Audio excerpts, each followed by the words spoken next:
First things first, Scary Hours Chapter 2 in Brooklyn begins. Is the Nets' new Big Three scarier than the old Big Three? Who you calling old? Hey, Sean McVay just became the youngest head coach to win a Super Bowl, so could he really retire? And would that derail the Super Bowl champions? And don't think just because the season's gone, the Under Duress list is gone. Broussard's Under Duress list is back with a special off-season edition. Why are we seeing video of Patrick Mahomes? Is it possible he is on the list? Good Wednesday morning, everyone. Great show for you today. Nick Wright, Chris Broussard, Kevin Wilds. Broussard, what's this? That means he's on it? Yeah, hey, sorry, Nick. He might be. There's good reason to put him on it. Young boy in Cincinnati coming for that throne. All right, we'll get to all of that. We got to start this morning with James Harden. The Sixers introduced their new superstar yesterday at a presser in Philadelphia. Wasn't long ago, the Nets introduced their new superstar, Harden, at a presser in Brooklyn. For Harden, this now the second time he's forced his way out of a team in 13 months. So, among other questions Harden was asked yesterday, why he wanted out of Brooklyn and why Philly. Originally, when I was going through everything I was going through, in Houston, Philly was my first choice. It just didn't happen. So, but just detailed, I don't really want to get into the Brooklyn situation. I just knew, for a very long time this was a perfect fit. All right, Broussard, I'll start with you. Do you agree with Harden that the Sixers are a perfect fit? It's a better fit than that jacket or whatever the heck it was he was wearing last night. Cloak? Yeah. Is that the word for it? A cloak? But no, it's not the perfect fit because guess what, Jenna? There is no perfect fit for James Harden. If I have a buddy who's been married and divorced 4 times and he comes to me, Chris, this is the one. I found the perfect girl for me. Excuse me if I'm skeptical. All right, because you told me that every other girl was the perfect fit for you.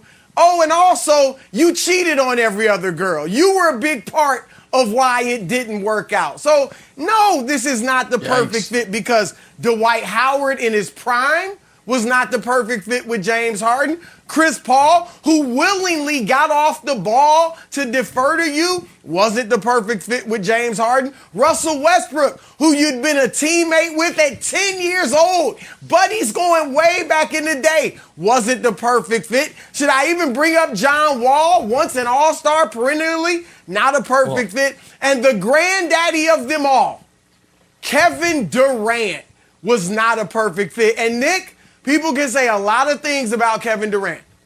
You burner accounts, social media behavior, all that. I would say Kevin Durant is one of the easiest superstars ever to play with. He doesn't take a ton of shots. He doesn't dominate the basketball. He doesn't over-dribble. He doesn't have an overbearing personality. He can fit into any system, play with Russell Westbrook and fit together. Seamlessly dropped into Golden State. Missed a season and a half in Brooklyn. Drops in last year and fits in perfectly. If you don't look across the room and see that guy, Kevin Durant, in the locker room and say, yo, we can win it, regardless of what Kyrie Irving's doing. If that doesn't motivate you and make you say, we can win a championship because I'm that guy and he's that guy, then I'm sorry. Joel Embiid or anybody else isn't going to do it for you. So, no, it's not the perfect fit, Nick. And they won't win a title. Okay, you said they won't win a title. You just said that at the end? I want to make sure I heard that right. That's just what I said. Well, wow. I'm going to have to let that statement marinate for a bit because I would say if Embiid and Harden stay together for the next 5 years, I would imagine they will win a title. They could win the title this year, and I've been highly critical of Harden. However, I think our friend Chris Broussard is doing a touch of revisionist history. It started with, in his prime, Dwight Howard. I don't know that I would call Houston Dwight Howard prime Dwight Howard, but you're right, it didn't work. Now, in Harden's defense, there are a lot of people that would tell you playing with Dwight Howard, particularly at that point in his career, wasn't exactly a joy. Then you got to Chris Paul, and I think that team was good enough to win a title and probably would have won a title if Chris Paul doesn't get hurt. That didn't fit. But I also think there are a lot of people that would tell you Chris Paul is not exactly a joy to play with. Then there's Russell Westbrook, and I think we have ample evidence that Russell Westbrook has not been a joy to play with. And then the last thing you did there is the part that I think is the most unfair. You used the marriage analogy, but I think I can say this, it's 2022. The last, grouping in Brooklyn wasn't, a traditional marriage. It was a triumvirate. There were 3 people involved, and I don't think Harden's real issues were with Kevin Durant.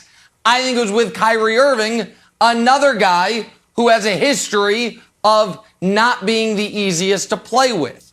So it is not a long list of Harden co-stars that it's like, wow, the only guy he didn't get along with is James Harden. Now, with that said, James Harden has to wear his attitude in Brooklyn, which was abysmal. He has to wear quitting on 2 teams. He has to wear the playoff failures. All of that is true. And so I am not here to all of a sudden be like James Harden's a perfect teammate. I think he's far from it. But I also think putting all of the blame at those pairings not working out at his feet when all of the parties involved, Harden and his co-star, have had trouble coexisting with other co-stars is not a full reading of the history. But from a pure basketball perspective, I do think the Sixers have the only starting 5 in the East that Milwaukee looks at and is like, oh boy, that's a pain. You have Tyrese Maxey who can get his own shot. You have James Harden. You then are going to be able to say, okay, what do we want to do with the 4th spot? But before you can get there, you have Matisse Thybulle, who's going to guard the other team's best player. That then 4th spot, set it aside, and Joel Embiid causing massive problems at center. The 4th spot can either be Tobias Harris, an overpaid player, but a player who can still get buckets. Or if you want to go 3 and D, you go Danny Green. Those 2 guys, I think, depending on the matchup. So I do think basketball-wise, this is a great fit. Now, will the personalities mesh long-term? I don't think so, but I would say this, Wilds. I think the Sixers are more likely to win a title this year than they are to never win a title with Joel Embiid and James Harden together. No. If you give me 2 options, they win it immediately or never, I would go immediately. See, I like the immediate championship angle. Not necessarily because everything is going to be beautiful and it's a perfect fit, Broussard. It's more because there won't be time enough for things to fall apart. Because right now, you were talking about the marriage analogy. They're in the honeymoon period.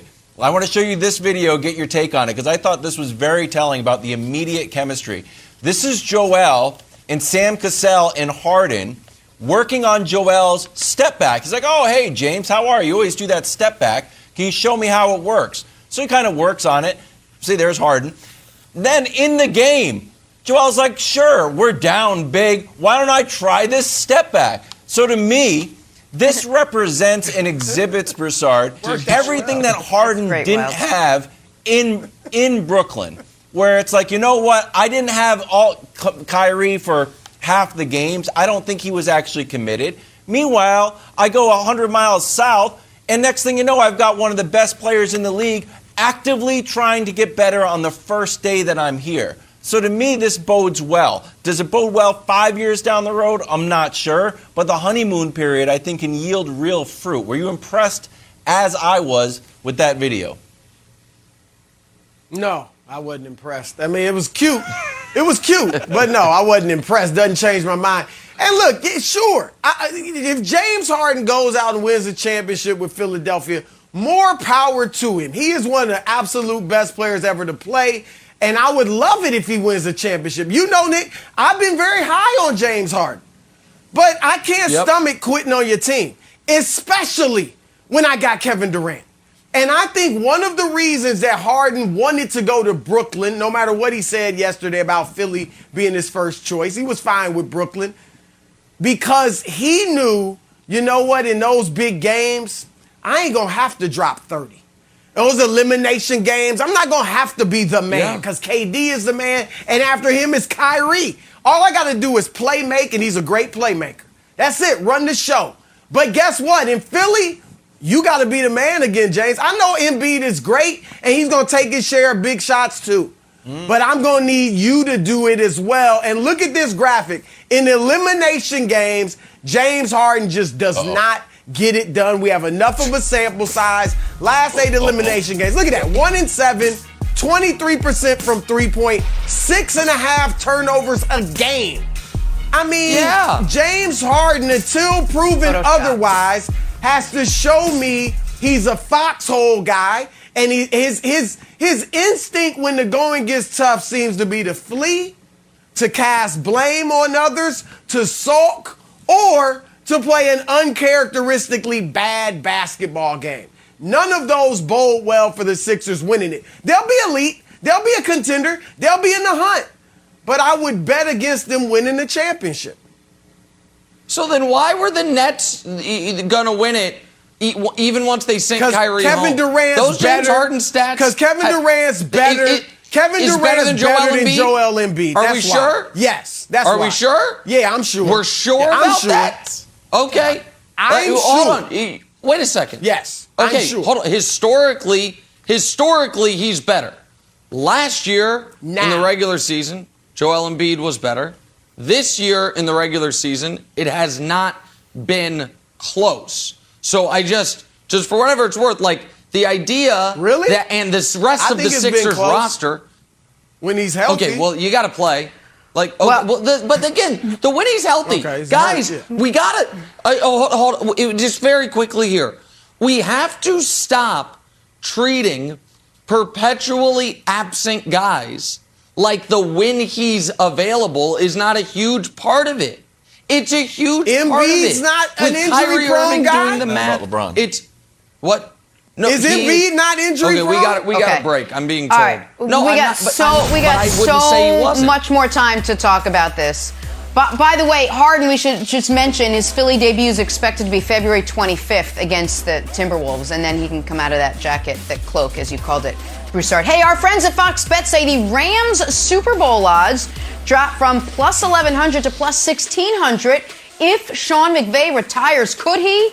Would he? Will he? We'll discuss the possibility next. First things first. The Super Bowl champion Rams find themselves with a little good news, bad news. Which do you want first? Never mind, I'll choose. Good news, Rams got the Lombardi. Bad news, there are rumblings that Aaron Donald and Sean McVay are both considering retirement. Got the old "we'll see" when McVay was asked about coaching next season. My kids get that when they ask me about getting a dog.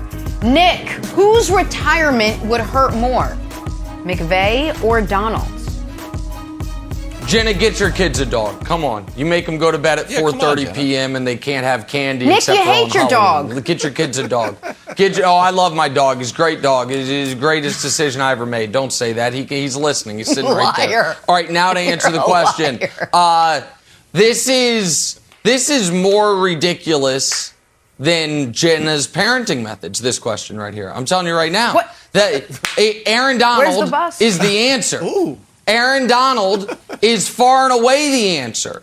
This is not Brady versus Belichick, where I would still take the player, but at least I understood the argument. It's not LT versus Parcells, where I would still take the player, but at least I understand the argument.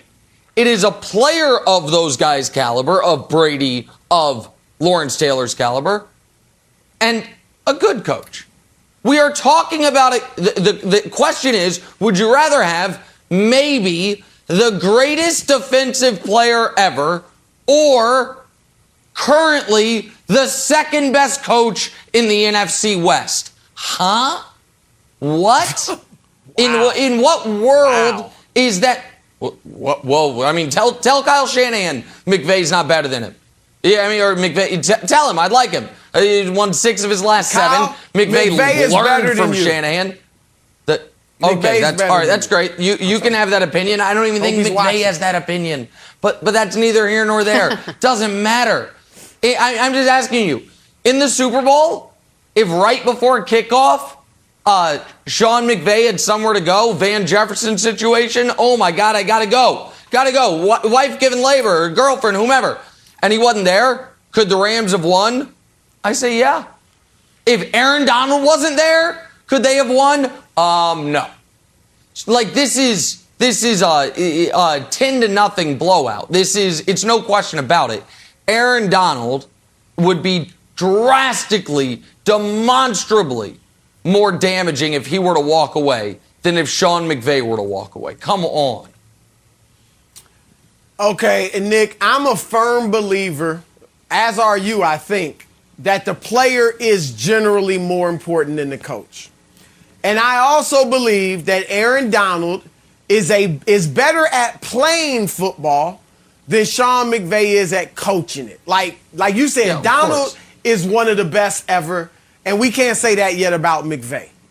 That said, in this situation, I do think it would be a bigger loss to lose Sean McVay than Aaron Donald. And that's because I bring facts, not just feelings, my friend. And here's the facts. They had Aaron Donald for 3 years before Sean McVay got there, and the Rams were horrible. With Aaron Donald tearing up the league, with Aaron Donald making Pro Bowls and being named All-Pro. Okay, they were terrible. They won 4 games in his last year before Sean McVay gets there. Sean McVay gets to the Rams and takes those same players, Donald, Tyler Higbee, Todd Gurley, Jared Goff, and they win 11 games. They go from 4 wins to 11 in his first year. His second year, they're in the Super Bowl. 3 years after that, they win the Super Bowl. Without 2 of their best 3 receivers for most of the game, without their 2 best tight ends at that point, and with a quarterback who, before he hooked up with Sean McVay, because had Aaron never Donald won him the game. Playoff game. Had never won a playoff game. Yes, they did all this because of Aaron Donald. I don't want to. I'm not disparaging Aaron Donald, but I am saying that the proof is in the pudding.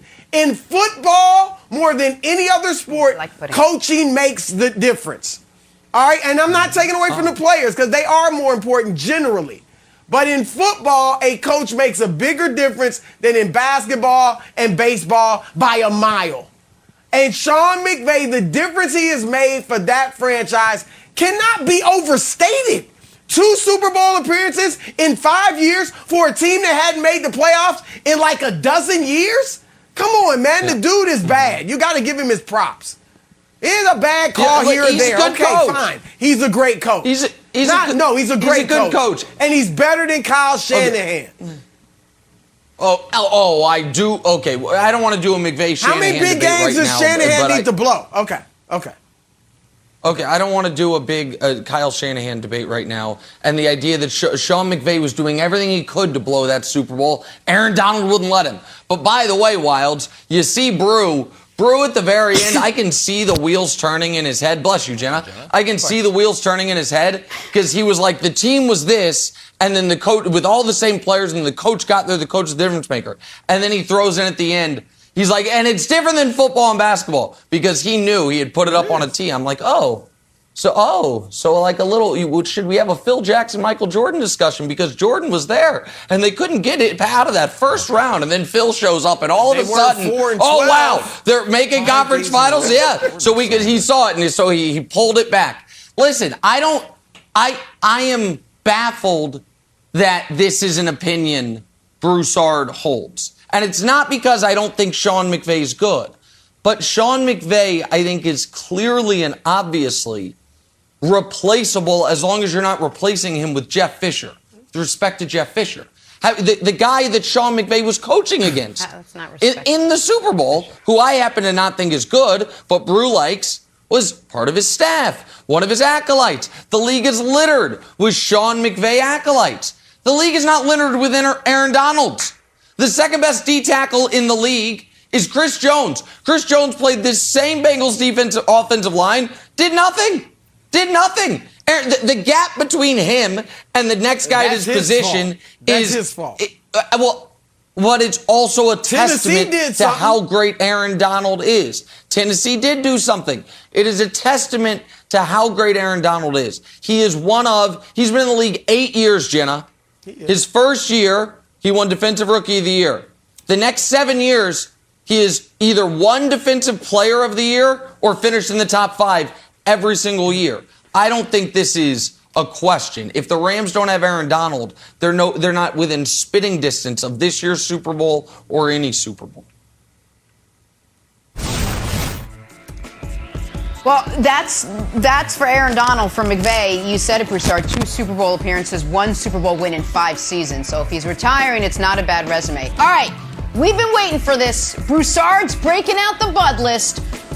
You know it's on our minds. Will Mahomes make it? Jenna, and if so, could he possibly be placed on top? Tell us. Now, you know what? Just wait. I'm putting Nick on the bud. We're going to do it. Putting me on the bud list? All right, time for Broussard's Under Duress list. The Los Angeles Rams are world champs. Matthew Stafford might have Chris Broussard to thank. Clearly motivated by many appearances on the bud list this season. Now he's a champion. Chris Broussard, Stafford has you to thank. You're a good man. Who you got on the bud list heading into the offseason?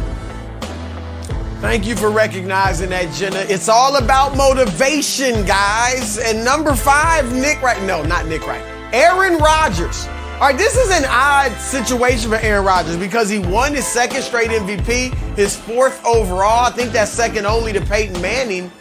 And yet, his reputation diminished a little bit because of yet another playoff failure. And look, guys, I think he'll stay in Green Bay.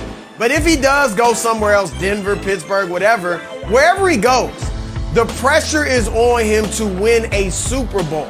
Because for all the talk about, best guy ever, one of the best ever throw the football, if you can't win a 2nd Super Bowl or even get to a 2nd one a decade or more after you got to your first one, then it begins to look like, okay, there's some intangibles missing. Leadership, whatever it may be, something else is missing if he can't get to another Super Bowl. So big off season for Aaron Rodgers. At number 4, we got Tua Tagovailoa. Yes, look, Brian Flores is gone, and Tagovailoa's in his 3rd year, kind of up and down so far. Where Brian Flores didn't believe in him, he's out. Okay, Mike McDaniel, the new coach, has really done nothing but sing to his praises about how good of a fit he is for McDaniel's offense and all that. This might be the first year, guys, that he has the full belief and support of the coaching staff and the organization. 2 of his draft mates, Joe Burrow and Justin Herbert, have already proven that they're franchise guys. This is a year for Tua to prove I'm the franchise quarterback, or maybe he's just a backup or a stopgap starter going forward. At number 3, we got a duo. In Arizona, Cliff Kingsbury, the coach, Kyler Murray, the quarterback. We know about the controversy that's going on now, so there's that to deal with that puts both of them under the microscope. But individually, Kingsbury, they both improved the team every year that they've been there. 5 wins, 8 wins, 11 wins. But Kingsbury, yet again, had his team in free fall at the end of the year. And this is a pattern that dates all the way back to his college days at Texas Tech. So if they do it again next season, we're all wondering what in the world will happen. And Nick said he could be gone as a head coach after next year. Kyler Murray got to prove that he can be at his best. Not just stay able to play, not just stay off injured reserve, but actually be at your best for 16 or 17 games in the regular season and, of course, the playoffs. So pressure on both of these guys, especially with Murray scrubbing the Cardinals from his Instagram recently. At number 2, Lamar Jackson. All right, we know he suffered really the first serious injury of his career, missed 5 games with the ankle injury. But beyond that, guys, his play has declined. Ever since he won the MVP a few years ago, every year, touchdowns down, interceptions up, passer rating down. Like and even rushing, he hasn't rushed for as many yards per game. That's dropped every game. And so Lamar's got to prove again that he's that guy. Here's the biggest thing for me with Lamar. He hasn't signed that lucrative contract extension that's going to pay him more than $40 million a year. And oddly, it seems like there's no urgency on his part to get it done. If he signs a contract this offseason, he'll come off the bud list because he's got his security. But until then, coming off injury, declining production, and a style of play that makes you susceptible to get injured, he got to sign that contract or he'll be under duress. And at number one, he was a mainstay, even more so than Matt Stafford in the regular season. That's our man, Baker Mayfield. Because in Cleveland, they have everything else, Nick. They've got the defense. They've got the run game. Yep. I think Kevin Stefanski's a good coach.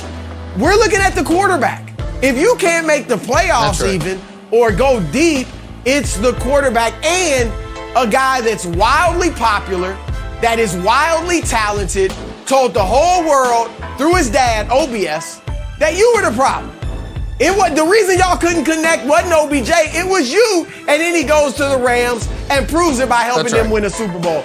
So Baker, the whole city of Cleveland is wondering, is he a franchise quarterback? Is he our guy? And again, Nick, he doesn't have the contract extension either, just like Lamar. So that's your under duress list for the offseason.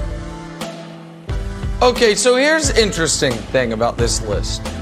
Because, Brew, I think 4 of the 5 are really well done. But the one error is so glaring. It reminds, a few weeks ago, my youngest daughter had a civics test, and they asked her to name the first 5 presidents. And she got Washington, Adams, Jefferson, and James Monroe right. And then, for the 4th president, she put SpongeBob SquarePants. And I'm like, okay, like, you got 4 out of 5, but the one error is so awful that I can't focus on it. That's your inclusion of Tua. The inclusion of Tua over Carson Wentz, or Jimmy G, or Ryan Tannehill, or Kirk Cousins, or Dak Prescott is so glaringly bad that I just have to dismiss. It's just all your other work gets thrown away. And I listed 5 guys who would have been better than Tua, but none of them are my actual pick. My pick is your guy, Mr. Very Limited with a bad finger, Russell Wilson. Russell Wilson, who all of a sudden, 6th highest cap hit in football, coming off the worst year of his career, little controversy surrounding him. You know, he's hanging out with Roger Goodell. He's once again front and center at Super Bowls that he's nowhere close to playing in. And I do think it warrants mentioning, Wilds, that Russell Wilson, since he last played in a Super Bowl that of course ended with him throwing a 1-yard interception, Russell Wilson has won 3 playoff games. Those 3 playoff games were the 10-9 blah fest, where Blair Walsh misses a chip shot field goal to beat him. Should have lost that one. Beating the Lions, and then beating Josh McCown and the Eagles because Carson Wentz gets injured on the first play, or in the first drive. Those are his only 3 playoff wins since they were last in a Super Bowl. I think this is Russell Wilson, listen, he doesn't want attention. He's go Hawks. He's a team first guy, aside from the fact that he's always front and center for every reason other than his great play as of late. And all the Seahawks problems are, of course, not his fault. So aside from all that, he's a great Go Hawks guy. I think there is a lot of growing scrutiny on Russ, whether he stays in Seattle or goes elsewhere, as far as, where does he currently stack up amongst the best quarterbacks in football? I think next year is a massive year for him. I think that's fair. A little bit to Russ's defense. At least he did not ask to join the Rams parade, because he also once won a championship. He's like, you know what? This is your time. I like to be front and center, but I'm not going to try to crash your parade. In any event, I'm going to take another shot at Nick, but this time just a family member. I'm going to put Trevor Lawrence on. So I was perusing social media the other day, Broussard, and I came across this tweet from the Jacksonville Jaguars. It was really promoting their ticket sales. The road to the Super Bowl starts now. I said, what? What am I following? The Jaguars Twitter feed? Like, yes. And I thought it was insane until I thought, Joe Burrow was the number 1 pick. Joe Burrow. He made it in his second year. I guess this isn't as weird as I thought. So all coming out of Clemson, I was so excited for the generational quarterback. Oh, it is a once in a lifetime that you see about 7 or 8 times in your lifetime. But it was once in a lifetime prospect to Trevor Lawrence. How did he do? Can we show that tweet? The full screen from Dusty here. Not great. 3 wins, sure, it's a team. Joe Burrow only had 4, he got hurt. Completion percentage, almost last. Yards per pass, last. Passing touchdowns, 12, last. Passer rating, 29. Also led the league in interceptions, tied with Stafford, obviously, so I'm sure you could spin that to being Super Bowl worthy. So I'm going to put Trevor Lawrence on there. Didn't make the Pro Bowl like the baby goat, and overall had a pretty disappointing rookie season. I think he's got to come out and really impress people right away. Didn't make the Pro Bowl. Can't. Wilds, it is absolutely stunning that a guy with such a big neck had such a poor season. Yeah. I will give you that. And look, You guys- I'm going to say this to you guys because you guys usually you make additions, like Wilds will make an addition that's just against the rules, a mascot, a whole team or unit in there, just blatant disrespect for the rules. Sure. And Nick, your additions are usually just ridiculous. But I think you guys did a good job because obviously there are a lot more than 5 guys under duress. I have a list of 15 to 20 players that I was considering putting on the list. And I'm not just saying this, but both of those guys, Trevor Lawrence and Russell Wilson, were right near the top 5. But Nick, here's the thing. I can't believe you, and some of the other guys you mentioned, Carson Wentz and a few others. Yes, a lot of guys under duress. But Tua is playing for his career. Like, is he going to be a franchise quarterback or is he going to be just another guy that you have as quarterback until you get somebody better? And like, we this know is it. it for him. Problem solved. Russ is at least Not set. a franchise quarterback. We already just another guy. We can move on. No. Tua's not very Mike good. He's not very good. Mike McDaniel, who worked with your guy, your beloved Kyle Shanahan, unless he's just lying through his teeth, seems to think that Tua is all that. Oh, is he lying through his teeth, or does he think Tua's all that? Yes, he's lying through his teeth. He's lying. His first press conference is going to be like, and Tua stinks. By the way, the previous guy got fired because the quarterback stinks. Nick, he stinks. Hold on. Like, stop it. Here's the thing. Let's say, Nick, that let's say I didn't think you were good on TV. And somebody asked me, well, Nick Wright, he's your partner. What, do you think he's good on TV? Now, if I really don't think you're good, I'm going to be like, oh, yeah, he's good. And I'm going to does a great job. But leave it real quick, but, to tell that. But I won't go overboard and, he's his charisma, his inflection. You're not as kind as Mike McDaniel. His content. All this stuff. Broussard, bad Mike guy. McDaniel went overboard. He really likes Tua. He really likes Tua. You could learn from him. Trust me. You just watch me when people ask me about Wilds. No, I think you're good. All right. Eric Mangini's going to join us in a little bit to go over that under duress list. We got to talk some basketball. Is the Nets' new Big Three scarier than the old Big Three? We're tossing around some math next. First things first.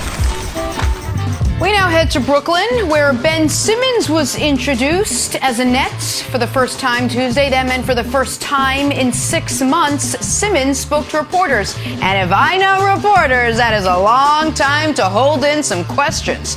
A lot of them fired at Simmons, among them how he thinks his skill set complements KD and Kyrie, a.k.a. the new Big Three. Take a listen. I think it's going to be scary. Having those guys running alongside me, there's multiple different weapons on the floor, and I think at the pace we want to play at, it's going to be unreal.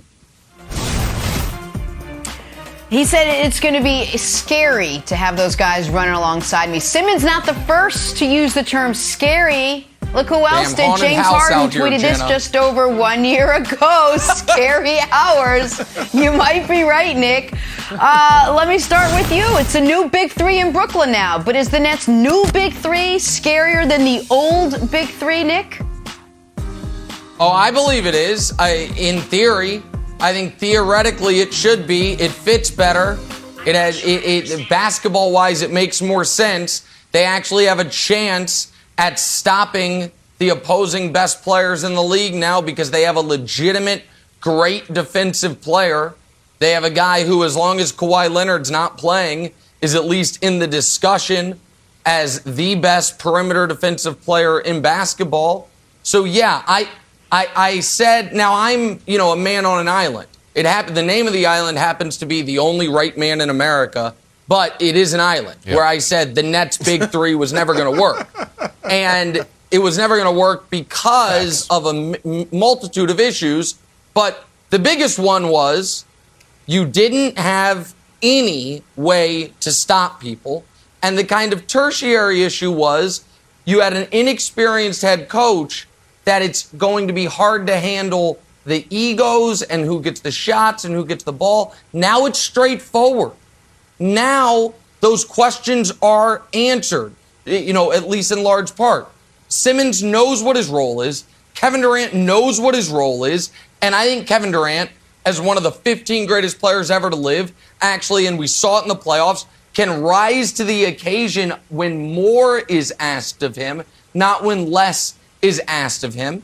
And Kyrie, when he's there, knows what his role is. It's what it's always been. Get buckets. What do I have to worry about? Get buckets. And then Seth Curry fits great. So listen, I think they're a wing short, Brew. I think that if you look at it, you have Kyrie, you have Seth, you have Ben Simmons, you have KD. I know what they'll probably do is start a center. Claxton, Drummond will play some. What I think their best lineup would be playing Ben Simmons at center. But then who's going to play that other wing spot? Bruce Brown? Now you're really small. So I do think they're a wing short, but they can work on that in the offseason. But I think that this team can win a title. I never thought that the previous iteration of the Nets could win the title. So, yeah, I think it's scarier.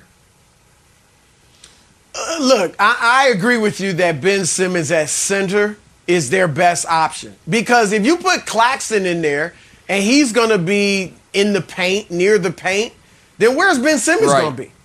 Because if you have Ben Simmons on the perimeter, he's going to be the same liability on the offensive end that he was in Philadelphia, because any defender worth their salt is just going to back up and say, shoot it, Ben. And you bring up the same issues and challenges he had in his previous stop. I don't hate this trade. I mean, I like it for both teams. I do think, as much as I don't think Philly will win the championship, I think they're better now than they were 2 weeks ago.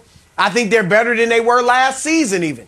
And Brooklyn, I think this trade will pay more dividends if it ever leads to a championship in the future, like next season or the year after, not this season. I don't think they win the championship this year. I don't think they're better than they would have been with Harden. Obviously there are issues off the court. Now, Nick, I'll say this. Look, we can't sit here and say that the Big Three with Harden was a success because it's disbanded and no championship, no finals appearance. Okay, however, if we keep it real, their problem for all of the personality issues and vaccination issues and all that, the biggest problem for the Big Three was injuries. Because when those three were together, and I know it's a small sample size, they were 13-3 and they were 5-1 in the playoffs. And yes, they weren't great defensively, but they could be adequate. They were 19th in the league defensive rating this year. They could get a stop when they had to, and they were so great offensively. And here's the thing, as great a playmaker, I'd be interested in hearing if you agree with this, Nick. As great a playmaker as Simmons is, I think Harden is a better playmaker in the half court. Yes, he is a tremendous point guard when he wants to be. Okay, so that team, they fit together offensively, but it was just other things that conspired to make it not work. And here's the issue, though, for these Nets now. Many of those same things are still there. We still have questions about Simmons' mentality, the mental toughness of himself and the other players, just like we had about Harden and the Nets without Ben Simmons. So these things still abound, Nick, these questions. And here's the big thing, Wilds. I mentioned when the game slows down in the playoffs and becomes a half-court game and Ben can't just push it in transition, he could be a liability offensively whenever he's on the perimeter. So that's going to be a problem. And then in home games, when Kyrie can't play, they've got one big-time scorer. At least with Harden, you had two. Now you got one big-time scorer whenever you're playing at home this season. That's a problem. LeBron James, for all he does on the court, Wilds, as great as he is, has never won a championship without a second big-time scorer. I don't think Kevin Durant can do it without a second big-time scorer. I know, but maybe two kind of miniature big-time scorers. Like, I think we're going to see a new Seth Curry getting open jump shots. I also think everyone thinks that we're going to get the same old Ben Simmons. Great defense, not a lot of shooting. I think this is the opportunity that we see a better Ben Simmons. So, Nick, why was Steve Nash chosen by Kevin Durant to come coach the Nets? It's because he developed a good relationship with him in Golden State, and Steve Nash would come in, like, there's a lot of videos online. Steve Nash would work with Kevin Durant, and Kevin Durant respected his insight and his footwork and how to get shots. I don't think fixing Ben Simmons' jumper is something Steve Nash wants to tackle, but I could see adding that little floater in the lane, that little Steve Nash, I shot it way 1 second earlier than you thought I was, and I can win the MVP that way. I think Steve Nash is going to unlock potential in Ben Simmons that we haven't seen. So I actually think we're going to get a better Ben Simmons that no one's really considering. Everyone thinks you're just going to get the same Ben Simmons. I think you're going to get a better Ben Simmons. Well, if you're going to go there, you also have to consider the factor that you're going to get a worse Ben Simmons. We got to be fair here. It's on the board. The time away from the game, that what happened to him in that playoff series is going to be his version of the Nick Anderson free throws. If we want to call back something, from 27 years ago, that took years to get over. Like, it just changed that player forever. So I think Ben Simmons is a massive unknown. I think the best case for Ben Simmons, if we're being honest, was to go to a bad team. And we can talk more about this later. I don't think being on another team with championship expectations that's going to be in the spotlight was necessarily the smoothest landing for him. But it has the most upside. And I know, Wilds, you're being supportive, and I think it's admirable. It certainly has the best upside that he couldn't get if he had landed in Sacramento or San Antonio or some other place. I just think it is important for basketball teams to make sense. And the Nets, to me, now make more sense. And you mentioned LeBron, he all his championships, he's had a second big-time scorer. Yeah, but one of those championships, the second big-time scorer, is the same guy the Nets have. It was Kyrie Irving. And agreed, but he's going to miss home games. That's all I'm saying. If Kyrie was playing every game, which is why this year, Jenna, I don't think the Nets were winning the title with trade, without trade. But if we assume Kyrie's going to be a full-time player next year, if we assume he's going to be on the team, and Ben Simmons is there, I think Ben Simmons plus Seth makes more sense for this team than James Harden would have moving forward. All right, let's stay in the NBA and talk about Ben Simmons. He was introduced yesterday at a presser in Brooklyn. As you can imagine, a lot of questions peppered at him about what happened in Philly, why it happened, and when we might see him on the floor again. Remember, he hasn't played a game since last June. Take a listen to Ben Simmons.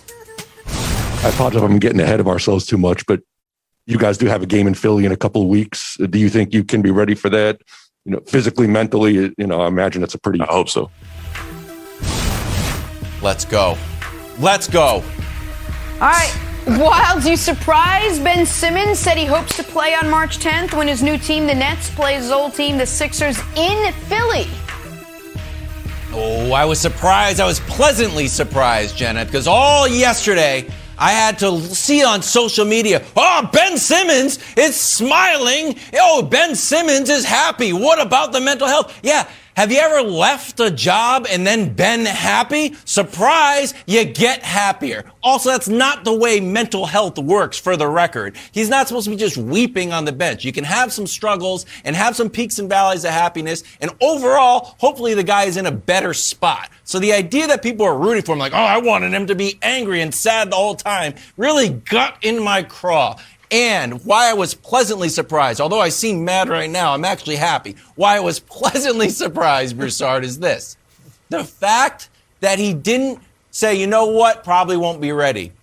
To me, that means that game in Philadelphia will be the defining moment of his career. And it has already shown me that he's got confidence that he's going to play well. Never played with Durant in a real game here. I think that the idea that he is not eliminating that game like, I don't want to do that, we'll see. He says, I hope so. I think he's going to go to Philadelphia and play great. And I think this will be the defining moment of Ben Simmons' career, where right now, where we're at is like missing the shot has unfortunately been the defining moment. I think he can erase all that, play well, and as much as I like Philadelphia, I went to school in Philadelphia. Cab is on our show. I love Cab. Dusty roots for the Sixers. I love Dusty. I love Beanie Siegel. Broussard is from Philadelphia. I hope Ben Simmons goes into Philadelphia. I like Jenna starting in Philadelphia.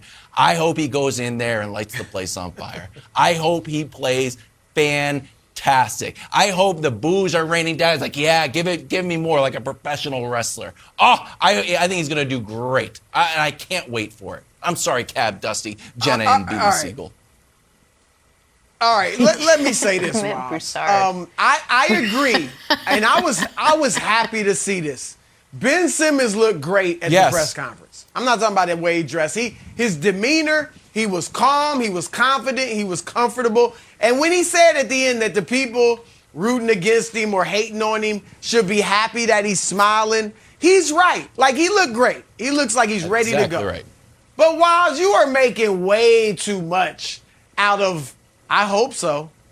I mean, like, what was he supposed to say? Are you kidding me? I don't want any parts of those fans. Like, I'm scared to death. There's no way I'm playing March 10th. Well, that's what he really was thinking. I hate to tell it, but Ben Simmons don't want any part of Philadelphia. Wilds. He was afraid to play last year in the playoffs. He was afraid to play this year for regular season games. And he was a Sixer. Like, it was the home fans. You think he wants to go back there as the enemy? Yes. Do you guys remember what Cleveland was like when LeBron went back first time with Miami? It was downright medieval. Like, I've never seen anything like that. Philly's going to be worse. Philly fans are worse than Cleveland fans. We all know that. And I've seen nothing, Nick, in Ben Simmons to tell me he's going to respond the way LeBron James did. I mean, LeBron James just took over the arena with the way he was playing. I don't see that in Ben Simmons. Sure. So, look, Ben Simmons, if he really was as much as Wilds is talking, if he was really all that, he would have been like, oh, yeah. Oh, I can't wait. I cannot wait to get to Philly March 10th. It's circled on my calendar. That's what he would have said because, Wilds, that's 3 weeks away. That's a full preseason. That's a full training camp and preseason. Ready. So there's no excuse. All right, you should be ready to play in 3 weeks unless you get physically injured. So he don't want no parts of those Philly fans. I would be surprised if something comes up and he don't make the game. No, I think he's going to play. I think he's going to play. Like a bar mitzvah? So I have a bigger concern that I think Wilds is alighting over. But first, I do want to say, I don't want my buddy Kevin Wilds to be disappointed, but I think he's setting himself up for disappointment in this regard. I think you are totally wrong that this has any potential to be a defining moment. Let's say you are right. And he plays great. That will calm the critics and jackals down, not at all. Because these are two teams that are going to play in the postseason, we believe, at some point, either this year or next. That is going to be the test for Ben Simmons is going to be the playoffs. And if he plays well in the playoffs, the goalpost will be moved to play well in the playoffs against Philly. So the idea that he can exorcise any media demons on March 10th, maybe he can exorcise some of his own, but the narrative will change. I do not, even if he goes 28, 14, and 10, I don't think it changes the narrative at all. But here's why I'm actually concerned, Wilds. Because when Ben said, I didn't want to be here anymore, it was looked at as like one of the few good things he did was say, but I'm not telling you where I'm going, where I have to go. You can trade me anywhere.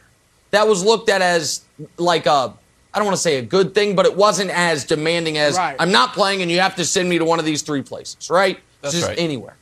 And then there was a lot of reporting that part of his frustration in Philly was that I was the number one pick and I didn't get a chance to grow on a bad team. I didn't have a team built around me, that I was immediately thrust into a winning environment.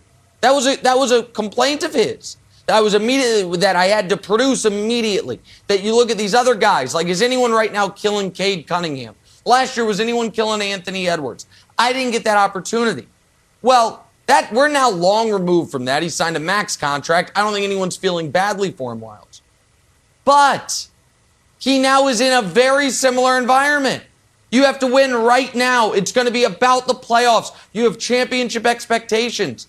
I don't know that Brooklyn is actually better for him to get over the things we're talking about than if he would have gone to San Antonio.